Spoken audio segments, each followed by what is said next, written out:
The idea of the exhibition starts in April when I had this film screened in a program from some films of the last FID Marseille Film Festival. And so here they did like, I was pleased very much this film, and they had the idea to make an exhibit of it. And so this means to screen the film, which will be done just in your back on this wall, but it cannot go without some time just for a break, I would say, 10 minutes, or the public had something to see. From that came the idea of putting some photograms, some shots of the film on the wall like it is right now. And but what to show? The first idea was to take a very short sequence with the movement of, I don't know the English word for that, for this, you see, which moves. And so it moves because of the wind. And sometimes you don't see it. But also the light, the sunlight change, shadows here, and the sun on this picture, and the night arrive. So the first idea was just to show through maybe 12 pictures the movement of this. It would have been very linear, maybe 12 images. But I wasn't pleased, in fact, by this idea, because this is not the way I make films. 3 elements. Each of them 4 images. But as you can see, the last one misses 1 image. But the image has become to be shown here. I would say this is an empty space. And I was pleased of that. I wouldn't say I had the idea, just what I felt, this emptiness. But anyway, we get the image, but on the other wall.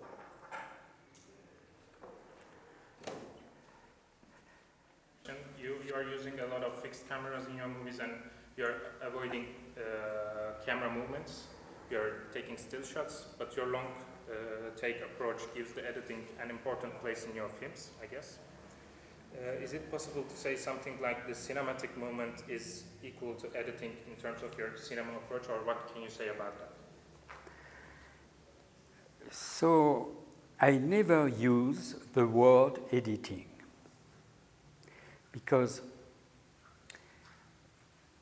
most of the time, when you are in the process of editing, it's for saying something, because you have something to say, to be said.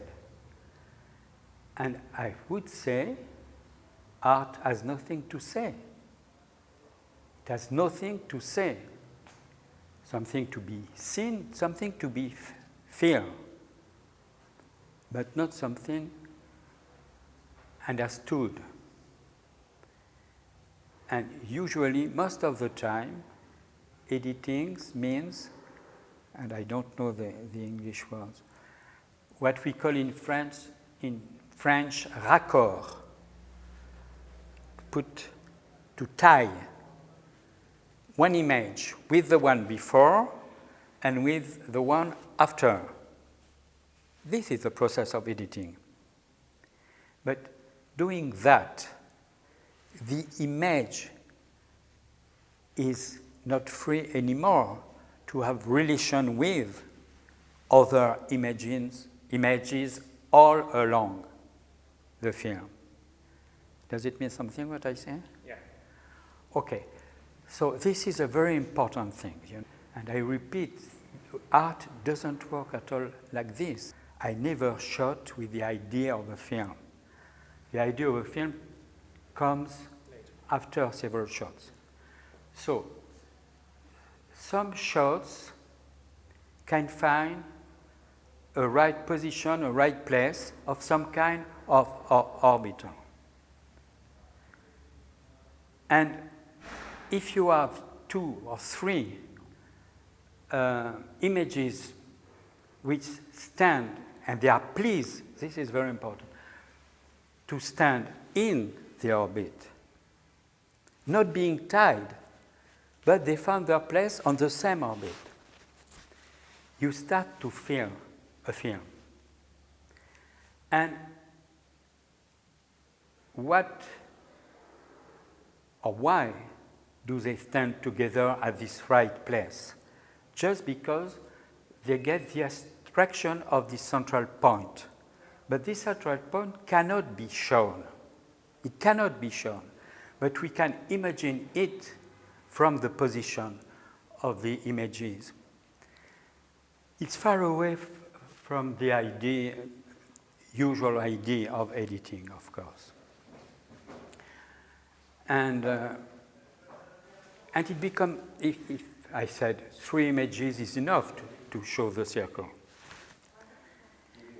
But if you, when you get more and more, you feel, you don't understand, but you feel what could be the film. And some of shots you have taken, and by themselves they look very good shots, nice to look at them, but anyway they don't find their place on the circle. So they will be good maybe for another film, but not for the one you start to just imagine. First, and you may know that, I shot in Super 8. Yeah. And my film called La Vallée Close, the closed valley, took me 10 years for doing it. Yeah. It lasts 2 hours and 23 minutes, I think. And you can imagine, of course, it was a film in Super 8. It doesn't exist until it's transferred in 16 millimeters or digitalized. And so it took time, and it was very, very difficult and painful to make the transfer in 16. It wasn't only a question of money, because I got a great help from Jean-Marie Straub and Daniel Huillet. And of course, I didn't feel like shooting again in Super 8. So after that, and years later, I start to shoot with a digital movie camera. Before this digital material exists, of course, it was the normal, the regular video. But I knew the tape doesn't last. After 2 or 5 years, it starts to disappear. So for me, it takes a very long time for, I repeat, I have no project, for 3 years beginning to see a film possible. So it can take years, and I couldn't use this material. But when the digital movie camera exists, and maybe I was wrong to believe what they were saying, but I've heard the image is kept, at least for a long time, maybe not forever. So I start to shoot this way. And since then, I'm shooting with digital. And maybe I can tell you something you don't know. This film was shot with that. Phone. Yeah, you see the material. That phone particularly, or another phone? You used that phone exactly, or another phone? This one. Yeah. This one. And I can explain why. I went several times in New York. I lived there for more than 1 year in the late 70s. So I was back in New York, when was it? 4 years ago maybe, and I had no intention at all to shoot. So of course I had not my movie camera.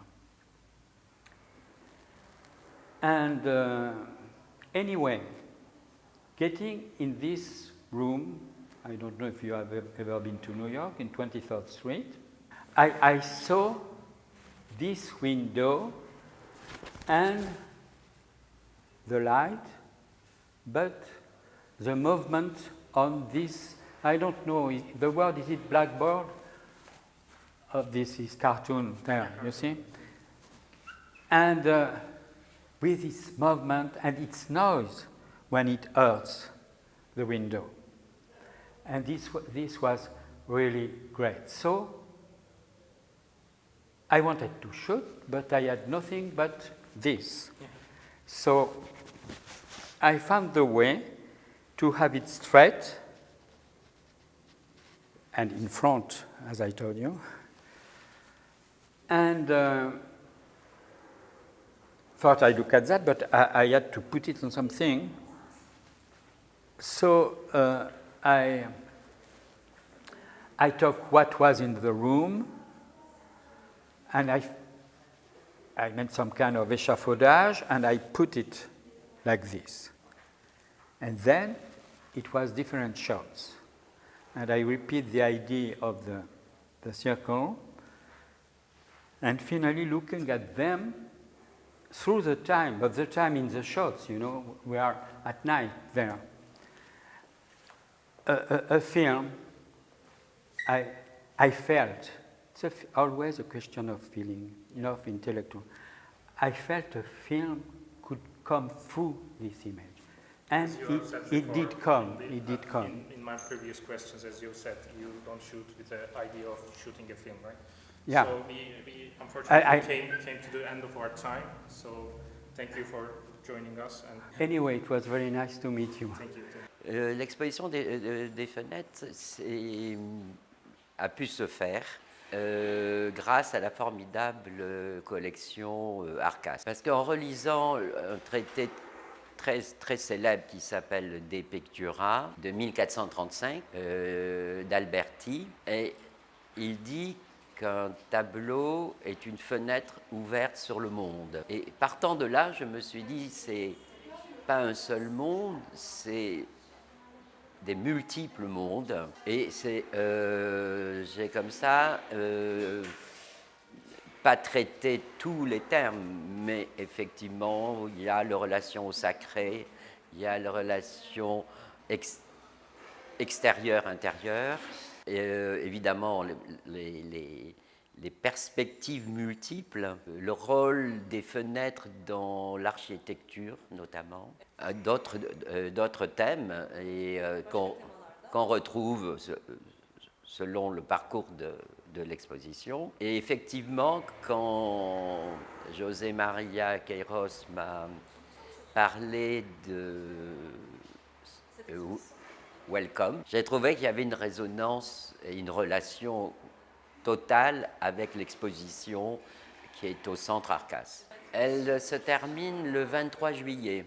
J'ai envie de vous répondre que l'exposition actuellement montrée au Centre d'art Arkas et celle que nous montrerons à partir d'aujourd'hui sont une même et seule exposition, tant leur thème est proche. Je dirais même que l'œuvre, que l'installation que nous inaugurons ce soir aurait pu être dans l'actuelle exposition du Centre d'art Arkas. Comme vous le savez, cette exposition au Centre d'art Arkas a pour titre « Fenêtres dans la collection Arkas » et que nous avons toujours avec le Centre d'art ce que j'appelle un dialogue artistique. Il y a quelques mois, nous avons eu une rétrospective du FID Marseille, le Festival international de cinéma de Marseille, avec qui nous avons un partenariat. Et parmi les films programmés, il y avait le film, ou mieux l'œuvre,